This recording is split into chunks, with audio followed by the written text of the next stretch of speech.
여보세요. 앞뒤선 인사하겠습니다. 복 있는 사람이 됩시다. 은혜 받읍시다. 다 잘 될 것입니다. 오늘은 갈라디아서 2장 20절 말씀을 읽었습니다.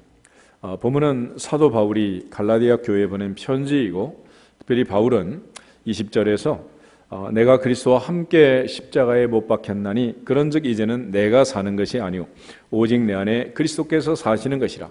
이제 내가 육체 가운데 사는 것은 나를 사랑하사 나를 위하여 자기 자신을 버리신 하나님의 아들을 믿는 믿음 안에서 사는 것이라 그랬습니다. 여러분, 믿음 안에서 사는 것이라는 말이 있는데, 오늘은 이 믿음 안에서 사는 것이 무엇인가 라는 것을 같이 살펴보고 은혜를 나누려고 합니다. 오늘 특별히 이제 세례식을 했는데, 세례라는 것은 교인이 되는, 교회 멤버가 되는 입문 의식입니다. 어느 단체나 조직이든지 회원이 되는, 회원권을 주는 그런 절차가 있습니다. 아이들이 지금 이제 시험을 치고 대학 입시를 치르면서 면접을 거쳐 이제 대학에 들어가게 되는데, 어느 대학이든지 이 아이가 우리 대학 학생이다라는 그 심사 과정을 지금 위에서 이 많은 복잡한 과정을 거치는 거 아니겠어요? 교회도 마찬가지로 이제 교회 회원이 되고 멤버가 되는, 교인이 되는, 교인의 책임을 다하고 또 의무와 권리를 다하는 그런 그 과정에서 교회 회원이 되고 멤버가 됐을 때 그런 걸 요구하는 거지, 그러지 않는데 뭐 아무에게나 붙들고 헌금하세요 그럴 수는 없잖아. 전도하세요 그렇게 말하지도 않는다. 그래서 세례라는 것은 굉장히 중요한 외형적인 또 의식이기도 합니다. 그래서 이 세례 과정을 우리가 철저하게 이제 잘 지내가야 되고, 또 사회에서도 이제 어떤 그 증서를 요구할 때 세례 교인이냐 아니냐 이 굉장히 중요한. 그러니까 이제 회의를 할 때도 회원권을 가진 사람이 회의를 해야지, 그러지 않는 사람들이 들어와서 만약에 했다 그러면 그 회의 자체가 무효가 되는 거예요. 이처럼 교회 안에서도 이제 세례 받는 것 굉장히 중요한 일이고, 밖에서 이제 여러분에게 만약에 이제 어떤 교인이라는 증명서를 해와라 그럴 때 무슨 장로 임직 증명서, 권사 임직 증명서 이런 걸 요구하는 단체는 하나도 없어요. 세례 증명서를 가져와라. 세례 증명서. 총신대학에서도 요즘 이제 그 학생들을 모집할 때 세례 교인, 세례 증서를 가져와라. 이게 이제 기본으로 요구하는 거예요. 그러니까 우리가 이제 세례 받았다는 것, 이것은 오늘 바울이 말한 것처럼 내가 그리스도와 함께 죽고 함께 살았다, 함께 죽었다, 함께 살았다 라는 그 삶 속으로 들어오는 것이고, 하나님의 아들을 믿는 믿음 안에서 사는 그 삶으로 이제 내가 진입하게 되는, 내 인생에 주님이 들어오시고 주님의 죽으심과 부활 속으로 내가 동참하게 되는 그런 과정을 이제 세례라고 하는 것입니다. 이처럼 우리가 이제 세례를 받고 그리스도 안에서 산다는 것, 그것은 첫째는 내가 그리스도와 함께 죽고 함께 살았다, 내가 그리스도와 함께 못 박혔고 이제는 내 안에 주님이 사는 것이다 라는 이런 고백을 하는 자체가, 내가 그리스도 안에서 그리스도와 함께 죽음에 동참하고 부활에 동참하는 삶을 살겠습니다 라는 다짐이고, 사도 바울은 이걸 가리켜 이제 세례라는 말로 설명을 합니다. 로마서 6장을 한번 찾아보겠습니다. 로마서 6장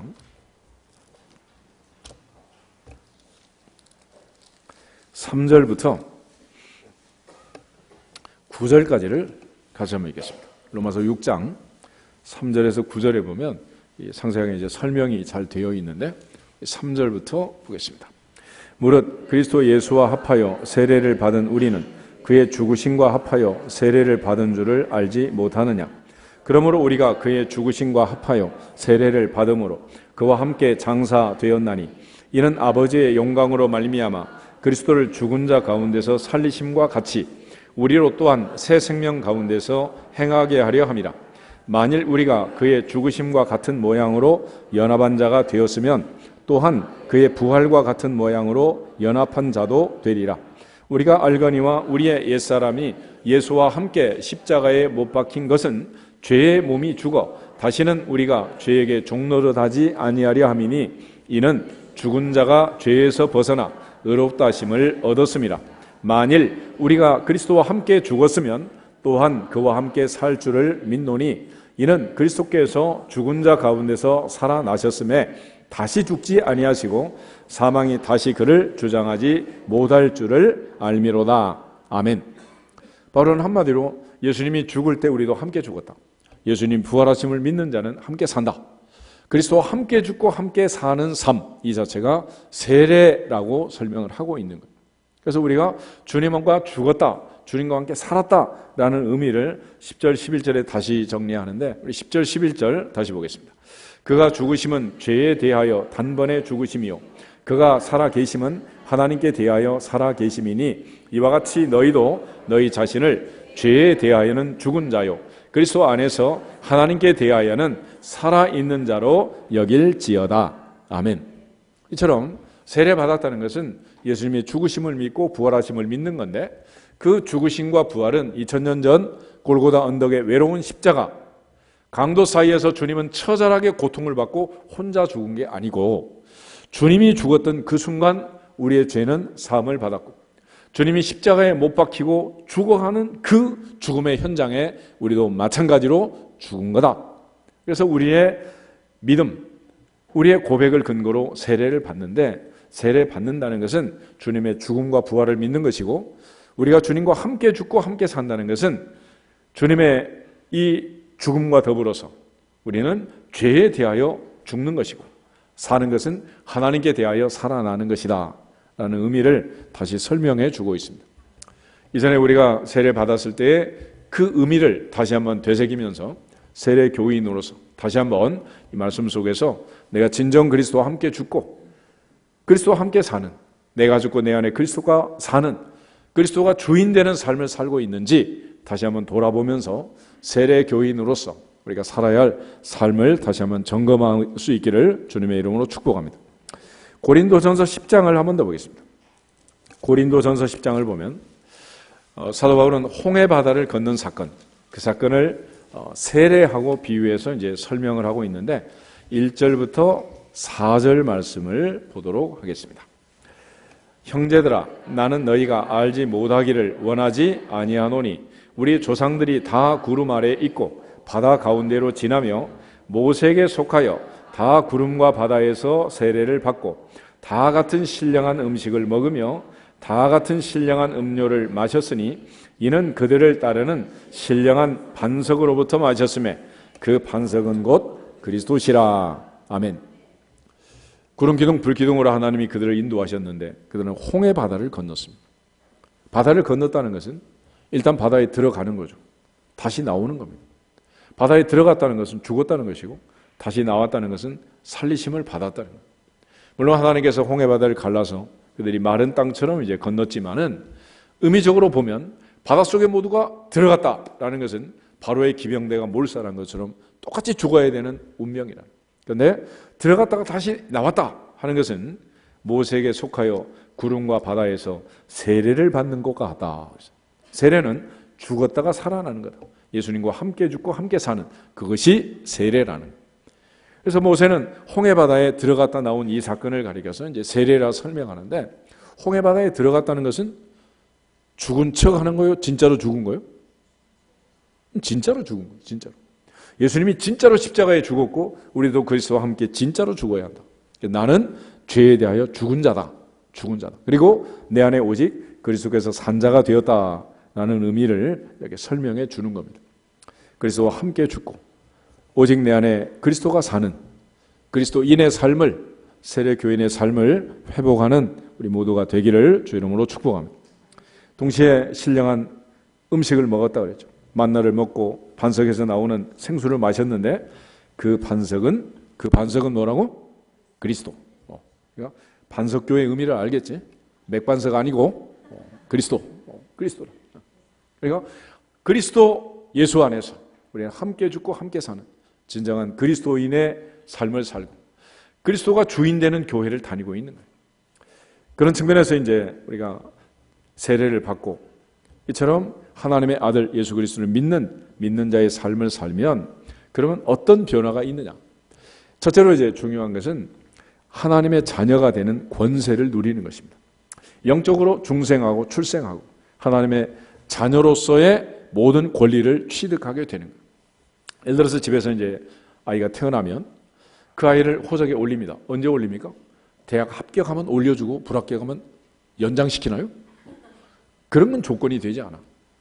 생명이 태어나면 애가 말을 할 줄 알든 모르든 내가 아빠인지 엄마인지 몰라도 올려줘야 돼? 안 올려줘야 돼? 올려줘야지.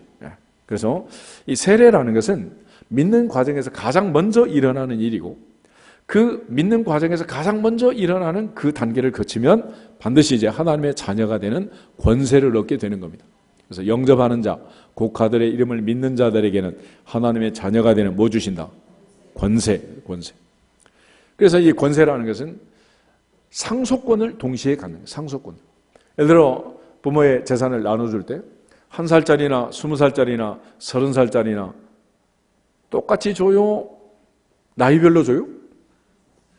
그 무슨 뭐 연금 저축하듯이 뭐 오래 하면 많이 주고 적게 하면 적게 주고 국민연금처럼 주는 게 아니란 말이에요. 이거는 똑같이 주는 거예요. 자녀의 권세를 얻게 되는 거예요. 그래서 신약성경을 보면 이제 복음이 전파되는 맨 처음에 믿는 사람들이 했던 가장 첫 번째 의식이 바로 세례 받는 일이었습니다. 사도행전 2장을 한번 찾아보겠습니다. 사도행전 2장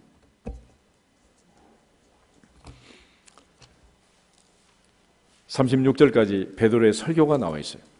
베드로가 설교를 마치자 51년 6월절에 바라바는 놓아주고 예수님은 죽이라고 아우성쳤던 그 순례자들이 오순절에 다시 와서 베드로의 설교를 듣고 나니 그들이 얼마나 큰 죄를, 참담한 죄를 지었는가를 깨닫게 됩니다. 그때 그들이 묻고 베드로가 답을 하게 되는데 37절에서 9절까지 보겠습니다. 그들이 이 말을 듣고 마음에 찔려 베드로와 다른 사도들에게 물어 이르되 형제들아 우리가 어찌할꼬 하거늘 베드로가 이르되 너희가 회개하여 각각 예수 그리스도의 이름으로 세례를 받고 죄 사함을 받아라. 그러면 성령의 선물을 받으리니 이 약속은 너희와 너희 자녀와 모든 먼데 사람 곧 죽으리 하나님이 얼마든지 부르시는 자들에게 하신 것이라 하고 아멘. 어찌하면 좋으냐? 너희가 각각 회개해서 예수 그리스도의 이름으로 뭘 받고? 세례를 받고 죄사함을 받아라. 그리하면 성령의 선물을 받는다. 이거는 모든 사람, 모든 인류에게 다 마찬가지로 적용할 수 있는 법이다라고 얘기를 하는 거예요. 그래서 그날 무슨 일이 벌어졌느냐? 41절, 42절 계속 보겠습니다. 그 말을 받은 사람들은 세례를 받음에 이날의 신도의 수가 3,000이나 더하더라. 그들이 사도의 가르침을 받아 서로 교제하고 떡을 떼며 오로지 기도하기를 힘쓰니라. 아멘. 초대교회를 보면 교회 나온 지 1년 만에 세례 받았어요? 그날 받았어요? 언제 받은 거예요? 그날 받은 거예요. 그날. 근데 우리는 왜 이렇게 학습을 하고 세례를 하고 이렇게 1년 만에 이제 세례 받는 이런 절차를 거치냐? 그러면 이건 이제 한국 교회가 가지고 있는 어떻게 보면 부끄러운 일이기도 하고 옛날 우리나라의 실상을 보여주는 하나의 그런 상황에 근거하기도 합니다. 100년 전, 120년 전에 그 선교사들이 와서 이제 복음을 전하고 예수 믿겠다 그러면 바로 세례를 줬단 말이에요. 성경대로. 근데 문제는 그렇게 약속하고 다짐을 했는데 한 달 뒤에 보면 또 뻐끔뻐끔하고 다니고 3개월 되면 또 선술집에 가 있고 뭐 이런 거야. 이상하다. 코리아는 참 이상하다. 그래서 두고 봐야 되겠다. 이런 이제 생각들이 들어오게 된 거예요. 그래서 학습이라는 제도를 만들어서 성경을 가르치자. 공부를 시키고 진짜로 믿음이 들어갔을 때 성경대로 세례를 주자. 그래서 이제 학습이라는 과정을 거치고 학습한 지 또 최소 6개월 이상 지난 다음 또 세례를 주도록 해서 한 1년 정도는 이제 두고 보자. 이래가지고 이게 이제 교회 법으로 이제 규정이 된 것입니다. 그러다 보니까 이제 학습을 거치고 이제 세례를 주고 이렇게 하는 거예요. 그렇지만 성경적으로 보면 바로 세례 줘도 문제 된다 안 된다? 그 문제가 될 게 없어요. 그래서 이제 장례를 앞둔 또 임종을 직전한 이런 응급 상황이기 때문에 이멀전시로 이제 세례를 줄 수 있는 거예요. 근데 이제 정상적인 그런 과정에서는 학습을 하고 세례를 받는 이 절차가 이제 또 이제 중요하기 때문에 이제 그런 과정을 거치게 되지만은 성경을 보면 내가 예수님을 믿습니다라고 말하면 세례로 바로 주게 되는 거예요. 또 그 믿음에 근거해서 세례를 주게 되는 것입니다. 사도행전 10장을 한번 더 보겠습니다. 사도행전 10장을 보면 베드로가 고넬료의 집에 가서 이제 말씀을 전하고 세례 베푸는 이야기인데 고넬료의 초빙을 받고 하나님께서 환상을 보여주면서 고넬료 집에 가라 신방해라 그래서 갔는데 44절에서 48절 보겠습니다. 베드로가 이 말을 할 때에 성령이 말씀 듣는 모든 사람에게 내려오시니 베드로와 함께 온 할례 받은 신자들이 이방인들에게도 성령 부어주심으로 말미암아 놀라니 이는 방언을 말하며 하나님 높임을 들음이러라. 이에 베드로가 이르되 이 사람들이 우리와 같이 성령을 받았으니 누가 능히 물로 세례 베품을 금하리요 하고 명하여 예수 그리스도의 이름으로 세례를 베풀라 하니라. 그들이 베드로에게 며칠 더 머물기를 청하니라. 아멘. 베드로가 그 집에 가서 말씀을 전하고 말씀 듣고 은혜 받고 하나님을 높이는 방언을 하는 그들에게 제일 먼저 한 일은 뭘 베풀었다고? 세례를 베풀게 되는. 그러니까 맨 먼저 예수 믿고 하는 일 중에 가장 중요한 일은 반드시 뭘 받아야 한다? 세례 받아야 돼. 세례. 이 세례를 받아야 확실하게 이제 하나님의 자녀가 되는 것입니다. 앞으로 가서 9장도 한 번 더 보겠습니다. 사도 바울이 다메섹 도상에서 예수님 만나고 3일 금식한 다음에 아나니아 선지자가 그 집에 가게 됩니다. 가서 무슨 일을 했느냐? 17, 18, 19 세 절을 보겠습니다. 아나니아가 떠나 그 집에 들어가서 그에게 안수하여 이르되 형제 사울아 주 곧 내가 오는 길에서 나타나셨던 예수께서 나를 보내어 너로 다시 보게 하시고 성령으로 충만하게 하신다 하니 즉시 사울의 눈에서 비늘 같은 것이 벗어져 다시 보게 된지라. 일어나 세례를 받고 음식을 먹음에 강건하여 지니라. 아멘. 3일 만에 금식 끝나고 나서 아나니아 선지자가 안수 기도하는 그날 사울은 뭘 받았다? 세례를 받았어. 그러니까 세례 받는 데는 오랜 시간이 걸리는 게 아니고 믿으면 바로 세례를 준단 말이에요. 사도행전 16장을 한번 더 보겠습니다. 우리가 잘 아는 루디아. 사도 바울이 이제 마게도냐에 가서 안식일에 강가에 나가 여인들에게 말씀을 전하고 루디아가 이제 하나님의 은혜로 마음이 열렸는데 13, 14, 15 세 절 보겠습니다. 안식일에 우리가 기도할 곳이 있을까 하여 문밖 강가에 나가 거기 앉아서 모인 여자들에게 말하는데 두아디라시에 있는 자색 옥감 장사로서 하나님을 섬기는 루디아라 하는 한 여자가 말을 듣고 있을 때 주께서 그 마음을 열어 바울의 말을 따르게 하신지라. 그와 그 집이 다 세례를 받고 우리에게 청하여 이르되 만일 나를 주 믿는 자로 알거든 내 집에 들어와 유하라 하고 강권하여 머물게 하니라. 아멘. 루디아는 그날 세례 받았다? 일주일 있다 받았다? 바로 그날 받은 거예요. 그날 세례를 그날 받은 거예요. 16장 계속해서 보면 이제 귀신 들린 여종아이 길가에 앉아서 점치는 애를 사도 바울이 고쳐줬는데 그것 때문에 영업 방해로 감옥에 갇히게 된 거예요. 그날 밤에 바울이 이제 감옥 안에서 기도하고 찬송하고 기도하는데 이제 옥문이 터지는 기적이 일어나는 이런 놀라운 일이 벌어지게 됐습니다. 그때 이제 간수가 죄수들이 도망간 줄 알고 자결하려고 해요. 그때 사도 바울이 그들을 세례 주는 그 이야기인데 25절부터 34절까지 같이 한번 맞춰보겠습니다.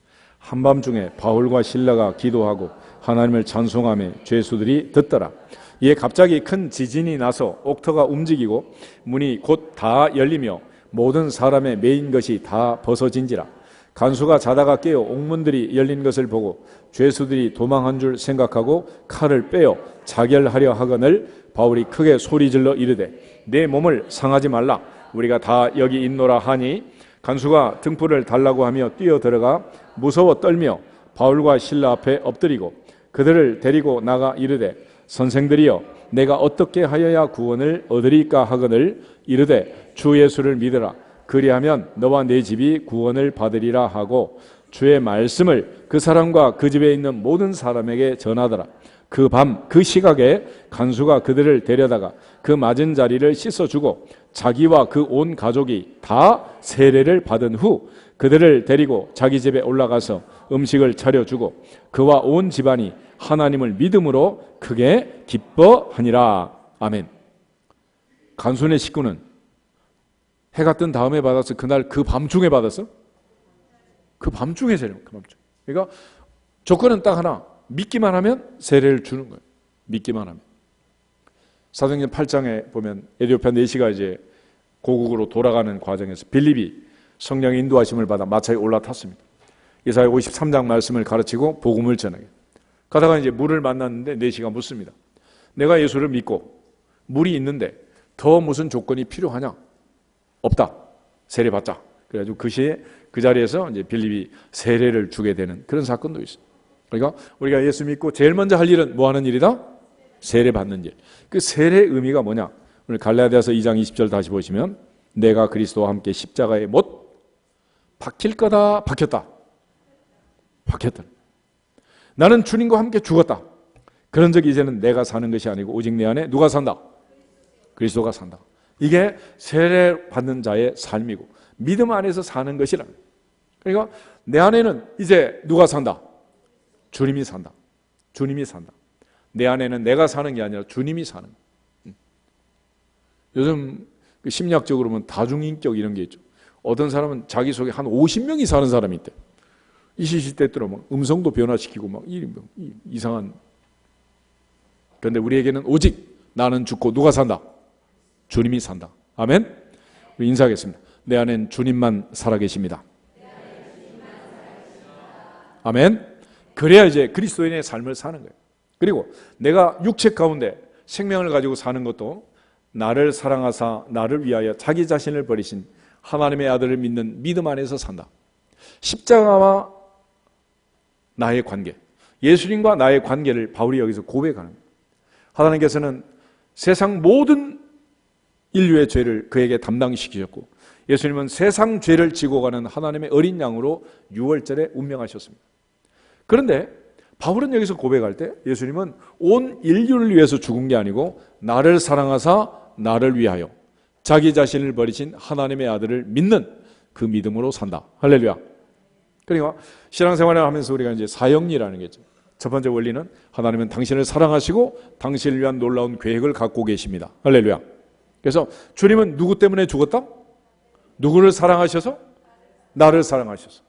그러므로 온 인류를 구원하는데도 예수님의 십자가가 필요하지만 단 한 사람, 나를 살리고 나를 구원하는데도 반드시 예수님의 피, 십자가의 보혈, 예수 그리스도의 죽음이 필요하단 말이에요. 그래서 바울은 나를 사랑하사 나를 위하여 자기 자신을 버리신 하나님의 아들을 믿는 믿음 안에서 산다라는 고백을 하고 있습니다. 세례교회는 반드시 이 고백을 할 수 있어요. 예수님은 누구를 사랑하신다? 누구를 위하여 죽으셨다? 나를 위해서. 믿으십니까? 옆 사람 다시 인사하겠습니다. 하나님은 당신을 사랑하십니다. 다시 한번. 하나님은 나를 사랑하십니다. 아멘. 이제 눈을 감고 가슴에 손을 얹고 옆 사람 보면 열받을 수 있으니까 하나님은 나만 사랑하십니다. 할렐루야. 믿어지기를 축복합니다. 이게 안 믿어지면 이게 곤란한 거예요. 그러니까 예수님의 십자가와 내가 무슨 관계가 있느냐. 2000년 전에 죽은 주님의 십자가, 돌아가신 그 순간 나도 죽었다. 주님 부활하신 그 부활과 더불어 나도 함께 살아났느니라. 그래서 이제는 내 안에 주님이 살고 주님 안에 내가 사는, 내 인생에 주님이 있고 주님의 삶 속에 내가 있는, 주님과 동행하는 그런 삶을 사는 사람들을 그리스도인이라고 하는 거예요. 내 삶에 주님이 없고 하나님이 없는 이방인의 삶이 아니라 이제는 무슨 일을 하든지 내 인생에는 전능하신 하나님이 계시느니라. 할렐루야. 요람에서 무덤까지 우리의 인생 전체가 그렇단 말이에요. 내가 태어날 때도 나 혼자 태어난 것 아니고 장세전에 나를 선택하시고 예정하시고 부르신 하나님의 섭리 속에서 모태에 잉태되기 전에 나를 부르시고 어머니의 모태에서 나를 작정하고 부르신 그 주님의 부르심이 있는 줄 믿습니다. 또한 어린 시절을 성장하고 청장년기를 거치고 마지막 노년기를 거쳐 요단강 건너 하나님 나라 들어가는 그날도 주님이 나와 함께 하실 줄 믿습니다.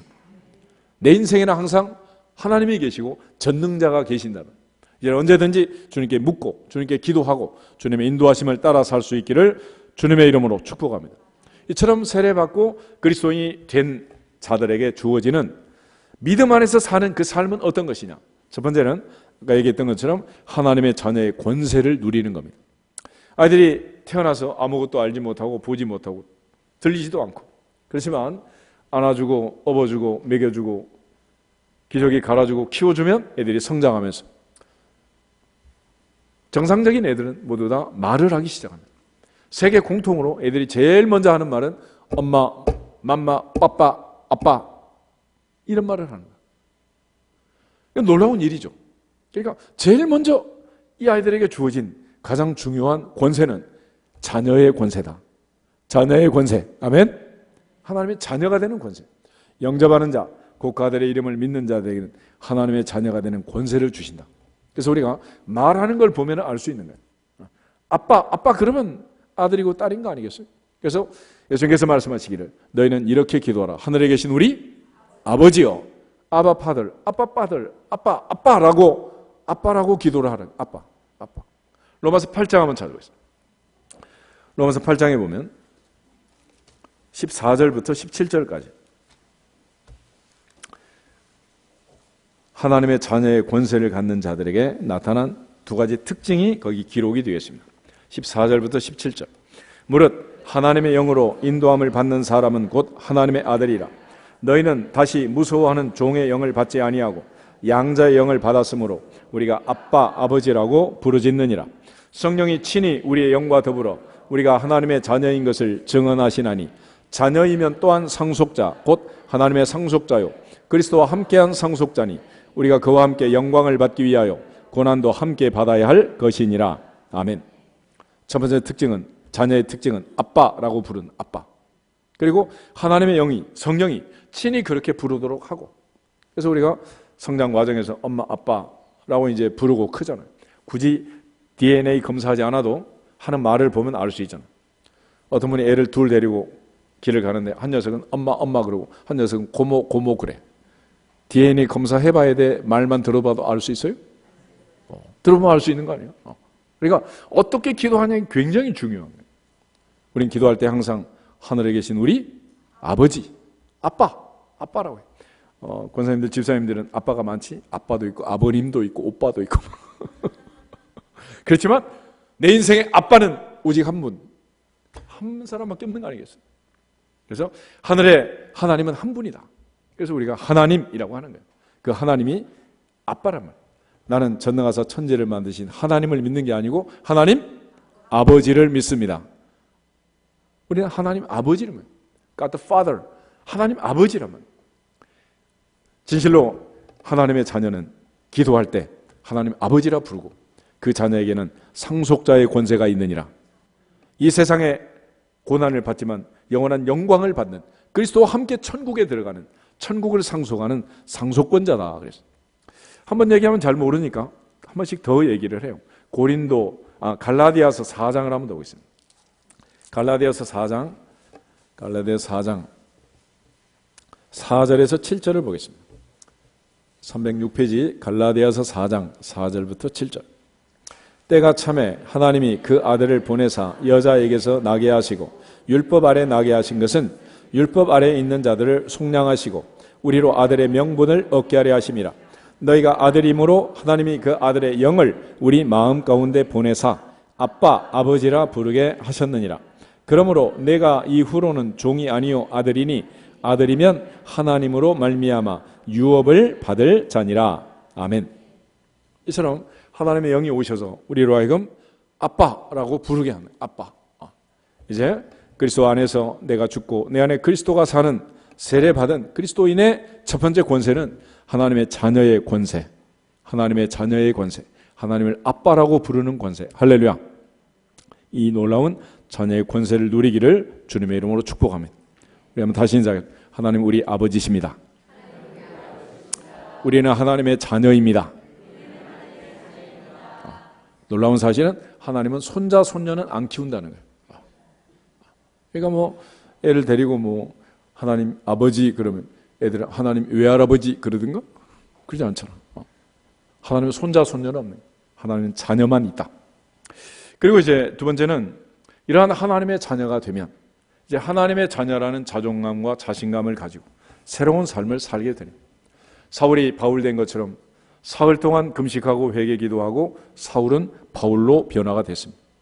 특별히 이 변화에 대해서 바울은 너무도 많은 강조를 하고 있고 누구든지 그리스도 예수 안에 있으면 새로운 피조물이라 보라 이전 것은 지나갔으니 새 것이 되었다 그랬습니다.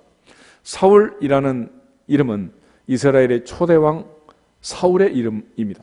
그리고 사울이 속했던 지파는 베냐민의 지파인데 이 사도 바울이 속했던 지파도 베냐민 지파였고 아마 그의 아버지가 사울 왕처럼 큰 자가 되라 그래서 이제 그 이름을 붙여준 것 같아요. 그런데 이 사울이라는 큰 자가 예수를 믿고 하나님을 믿고 그리스도와 함께 죽고 함께 살고 보니 그게 좋은 이름이 아닌 거예요. 그래서 바울이라고 이름을 바꾸게 되는데, 바울이라는 이름을, 폴이라는 이름은 작은 자다, 그런 뜻입니다. 고린도전서 15장에 가면 9절 10절에 내가 나 된 것은 하나님의 은혜로 된 것이다. 내가 모든 사도보다 더 많이 수고했지만 그것도 내가 아니고 나와 함께 하신 하나님의 은혜로다. 나는 사도 중에 어떤 자다? 작은 자다. 나는 사도 중에서 가장 작은 자다. 이런 고백을 합니다. 에베소서 3장 7절부터 9절에 가면 사도 바울은 나는 모든 성도 중에서 지극히 작은 자보다 더 작은 자다, 그렇게 얘기를 해요. 이제는 나는 사도라 감당하지 못한다라고 했는데 그는 자기를 성도라고 얘기를 합니다. 나는 모든 성도 중에 지극히 작은 자보다 더 작은 자 바울이다 라고 얘기를 합니다. 그런데 이제 바울은 사도도 아니고 성도도 아니고 그의 인생의 말년은 나는 죄인이라고 고백을 해요. 우리 디모데전서 1장을 찾아보겠습니다. 디모데전서 1장 12절에서 15절 말씀을 보겠습니다. 디모데전서 1장 12절부터 15절. 나를 능하게 하신 그리스도 예수 우리 주께 내가 감사함은 나를 충성되이 여겨 내게 직분을 맡기심이니 내가 전에는 비방자요 박해자요 폭행자였으나 도리어 긍휼을 입은 것은 내가 믿지 아니할 때 알지 못하고 행하였음이라. 우리 주의 은혜가 그리스도 예수 안에 있는 믿음과 사랑과 함께 넘치도록 풍성하였도다. 미쁘다 모든 사람이 받을 만한 이 말이요 그리스도 예수께서 죄인을 구원하시려고 세상에 임하셨다 하였도다. 죄인 중에 내가 괴손이라. 아멘. 마지막에 15절 미쁘다. 미쁘다. 미쁘다라는 말은 밉기도 하고 이쁘기도 하고 그런 뜻이 아니고 신실하다, 참되다, 이보다 좋은 말은 없다. 모든 사람이 받을 수 있는, 모든 사람에게 가장 신실하고 좋은 말이 이 말이다 그랬습니다. 바울이 생각하는 가장 신실한, 모든 사람에게 주어진 복된 말은 그리스도 예수께서 죄인을 구원하시려고 어디에 오셨다? 세상에 임하셨다. 그리스도 예수께서 누구를 구원하려고? 죄인을 구원하려고. 죄인을 구원하려고 세상에 임하셨다. 나는 죄인 중에 괴수다. 죄인 중에 내가 괴수다. 그래서 이 원문을 보면 이 두 문장이 이런 문법 배울 때 관계대명사 그런 거 배우죠. 헬라어 문법에도 그런 게 있는데 관계대명사 전후가 연결이 되어 있어요. 선행사라는 게 있잖아요. 그리스도 예수께서 죄인을 구원하려고 세상에 임하셨도다. 그 죄인 중에서 내가 프로토스, 포머스트, 치프, 선봉에 서 있다. 맨 앞에 있는 우두머리다. 그런 뜻입니다.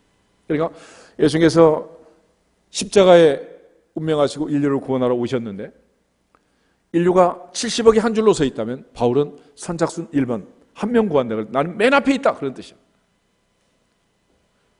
온 세상을 다 구원하는데도 주님의 십자가가 필요하고 나 한 사람 구원하는데 십자가가 필요한데 선착순 한 명 그러면 주님은 누구를 사랑하시고 누구를 구원할 거라고? 나를. 그래서 나는 죄인 중에 첫 번째다. 그런 얘기. 죄를 너무 많이 지은 죄인의 두목 이런 뜻이 아니고 주님이 이 땅에 구원하러 오신 죄인 중에서 나는 첫 번째다. 애들 또 욕심 많은 애들은 그러잖아. 내 아빠야, 내 엄마야, 언니 아니야. 그래서 사도 바울은 나를 사랑하사 나를 위하여 자기 자신을 버리셨다라고 말하고 다윗도 나의 힘이 되신 여호와의 내가 주님을 사랑합니다. 여호와는 나의 목자시니 내게 부족함이 없습니다. 항상 하나님과 나가 인격적으로 묶여 있어요. 인격적으로.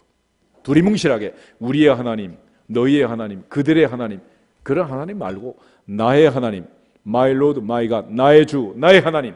도마가 마지막에 의심을 떨쳐버리고 고백한 것처럼 나의 주님, 나의 하나님을 만나기를 주님의 이름으로 축복합니다.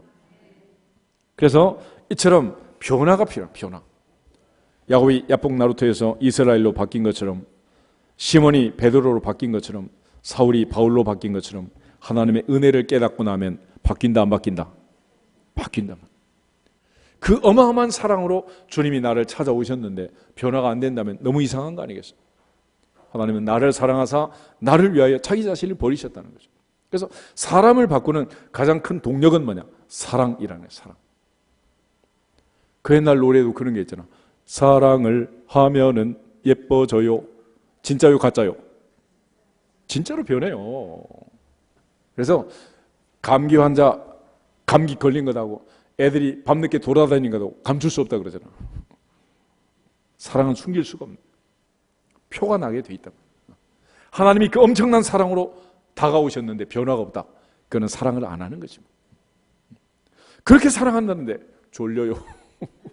예배 시간에 자고 설교 시간에 자고 예배 끝난 다음에 깨고 밥만 잘 먹으면 해피 선데이, 이렇게만 해서 이게 되겠냐는 거예요. 이게. 그 다음에 그런 엄청난 사랑이 내게 오면 그 다음 단계는 안 물어봐도 얘기한다 안 한다. 누가 물어봤어? 지가 얘기를 하면 지가. 이걸 간증이라고 해요. 간증. 하나님 내게 은혜 주셨습니다. 나를 사랑하셨습니다. 내가 그 사랑을 보고 체험했습니다. 라고 간증해요. 요사라는 사람은 한평생 모세의 종을 하다가 마지막 가나안 정복의 선봉에서 사역을 했습니다.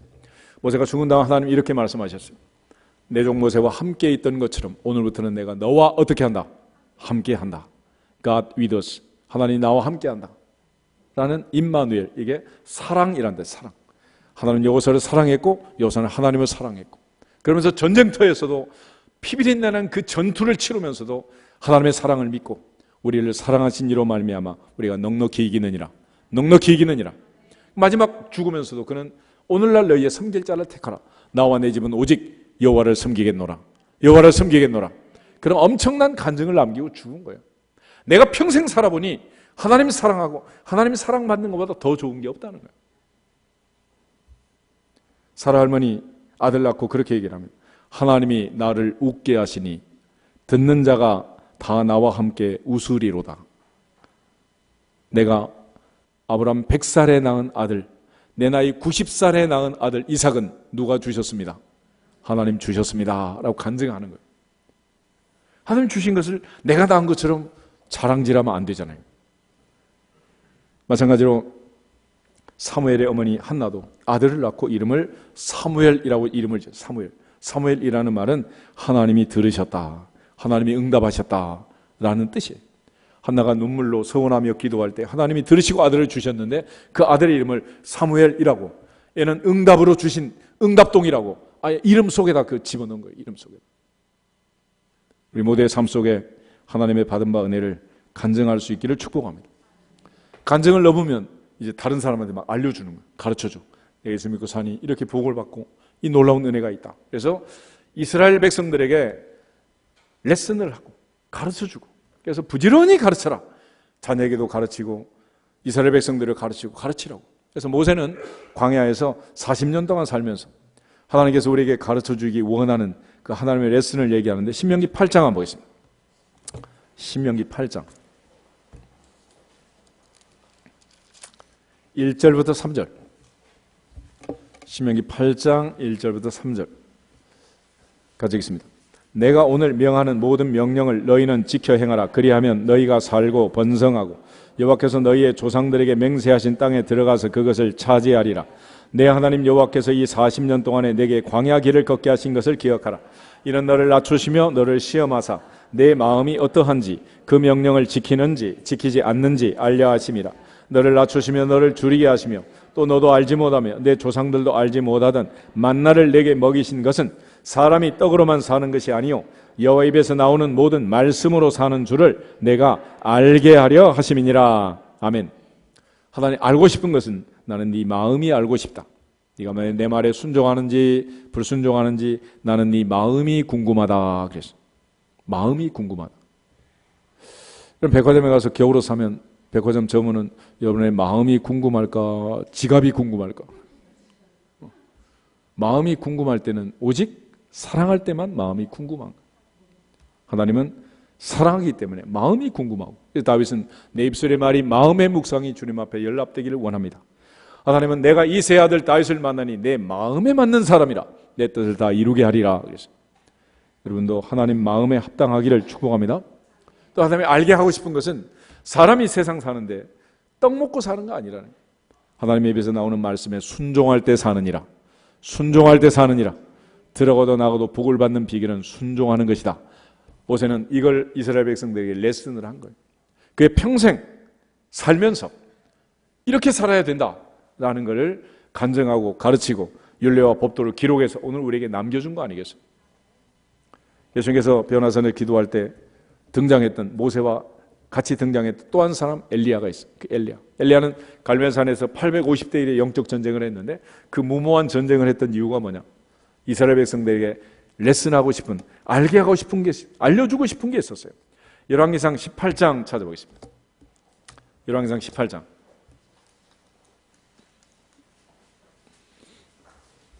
36절 37절 제단을 쌓고 물을 붓고 엘리야가 마지막 기도하는 장면인데, 엘리야는 왜 지금 이 전쟁을 해야 되는지, 왜 이 전쟁을 하고 있는지를 지금 고백하고 있는 것입니다. 같이 보겠습니다.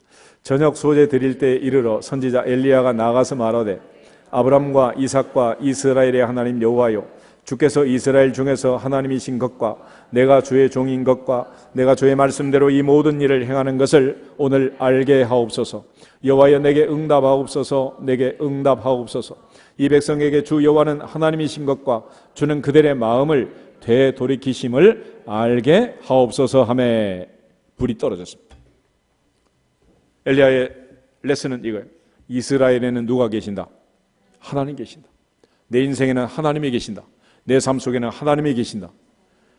나는 사망의 음침한 골짜기를 다녀도 해가 두렵지 않다. 이유는 주께서 나와 함께 하신다. 고백했던 다윗처럼 우리 모두가 하나님 없는 인생을 사는 이방인처럼 살지 말고 내 인생에 하나님이 계심을 믿고 범사에 하나님을 기쁘시게 하고 하나님의 허락하심을 받고 인도하심과 보호하심을 받을 수 있기를 주님의 이름으로 축복합니다. 그걸 지금 배우라는, 그거를. 그리스도인으로 산다는 것, 예수 믿고 산다는 게 뭐냐? 믿음 안에서 사는 것이 무엇인가? 내 인생에는 누가 있다? 하나님 계신다. 그래서 다윗은 여호와는 나의 목자시니 내게 뭐가 없다? 부족함이 없다. 내 인생에 누가 있다? 하나님 계신다. 하나님. 여기서는 다시 인사하겠습니다. 내 인생에는 하나님이 계십니다. 그리고 특별히 다윗은 하나님의 주권을 범사에 인정했어요. 다윗은 어디를 갔는지 전쟁을 하면 하나님께서 백전백승하게 했는데 그 전쟁에서 이기고 난 그 다윗이 전리품을 다 모아서 하나님께 드립니다. 사무엘하 8장 한번 찾아보겠습니다. 사무엘하 8장. 사무엘하 8장을 보시면 먼저 6절 말씀. 그 후에 이제 다윗이 성전 건축을 하나님께 소망하고 또 하나님이 은혜를 주셔서 전쟁을 하는데 모든 전쟁에 백전백승을 해요. 어떻게 해서 이겼느냐? 6절. 다윗이 아람에 수배대를 두매 아람 사람이 다윗의 종이 되어 조공을 바치니라. 다윗이 어디로 가든지 여호와께서 이기게 하시니라. 아멘. 그 다음에 11절 12절 두 줄을 보겠습니다. 다윗 왕이 그것도 여호와께 드리되 그가 정복한 모든 나라에서 얻은 은금 곧 아람과 모압과 암몬 자손과 블레셋 사람과 아말렉에게서 얻은 것들과 소바 왕 르홉의 아들 하닷 에셀에게서 노래간 것과 같이 드리니라. 아멘. 모든 전리품을 하나님의 성전 건축을 위해서 다 바쳤어요. 14절 끝에도 다윗이 어디로 가든지 여호와께서 이기게 하셨더라. 그러니까 많은 전쟁터에서 화살 하나만 잘못 맞아, 칼 하나만 잘못 맞아 죽는 세상인데 그 전쟁터에서 하나님이 이기게 하시고 보호하시고 많은 전리품을 얻어서 하나님께 바치면서 그가 이제 마지막 고백하는 내용이에요. 역대상 29장 보겠습니다. 역대상 29장 12절, 14절, 16절 징검다리로 한번 읽겠습니다. 역대상 29장 12절. 부와 귀가 주께로 말미암고 또 주는 만물의 주제가 되사 손에 권세와 능력이 있사오니 모든 사람을 크게 하심과 강하게 하심이 주의 손에 있나이다. 14절. 나와 내 백성이 무엇이기에 이처럼 즐거운 마음으로 드릴 힘이 있었나이까? 모든 것이 주께로 말미암아 싸우니 우리가 주의 손에서 받은 것으로 주께 드렸을 뿐이니이다. 16절. 우리의 하나님 여호와여, 우리가 주의 거룩한 이름을 위하여 성전을 건축하려고 미리 저축한 이 모든 물건이 다 주의 손에서 왔사오니 다 주의 것이니이다. 아멘. 그리스도인의 삶은 하나님의 주권을 인정하는 것입니다. 내게 있는 모든 것 하나님이 주신 것이고 내게 있는 모든 것은 주님의 것입니다. 우리의 생명 누구의 것입니까? 내가 태어나서 죽기까지 이 생명 하나님이 주신 것이고 내가 너를 구속하였고 내가 너를 지명하여 불렀나니 너는 내 것이다. 하나님의 소유, 하나님의 것입니다. 더불어서 우리에게 있는 모든 물질 하나님의 것입니다. 하나님이 주신 거예요. 또한 우리에게 주어진 시간, 은사와 달란트 하나님이 주신 거지 내 것은 아무것도 없는 거예요. 그래서 우리가 마지막 갈 때 다 놓고 가는 것이고 동전 하나 가져갈 수 없는 거예요. 바울이 말한 대로 모태에서 적신이 나왔고 적신이 또한 돌아간다. 알몸으로 태어나서 알몸으로 가는 것이 인생이지 가져갈 수 있는 게 아니다. 범사에 하나님의 주권을 인정하며 살 수 있기를 주님의 이름으로 축복합니다. 이처럼 그리스도인으로 크리스찬으로 세례받고 믿음 안에서 산다는 것은 하나님의 자녀의 권세를 누리는 것이고 사울이 바울 된 것처럼 새로운 변화를 체험하고 새로운 삶을 사는 것이고 또한 우리가 그렇게 받은 바 은혜 속에서 하나님의 놀라운 사랑과 은혜를 간증하고 또 이 사실을 레슨하고 특별히 범사에 하나님의 주권을 인정하고 사는 늘 8대 확신을 얘기하지만 다시 한번 따라서 우리 8대 확신을 외치겠습니다. 다 같이 나는 죄사함을 확신합니다. 나는 구원을 확신합니다. 나는 기도 응답을 확신합니다. 나는 승리를 확신합니다. 나는 인도하심을 확신합니다. 나는 임마누엘을 확신합니다. 나는 주님의 사랑을 확신합니다. 나는 상 주심을 확신합니다.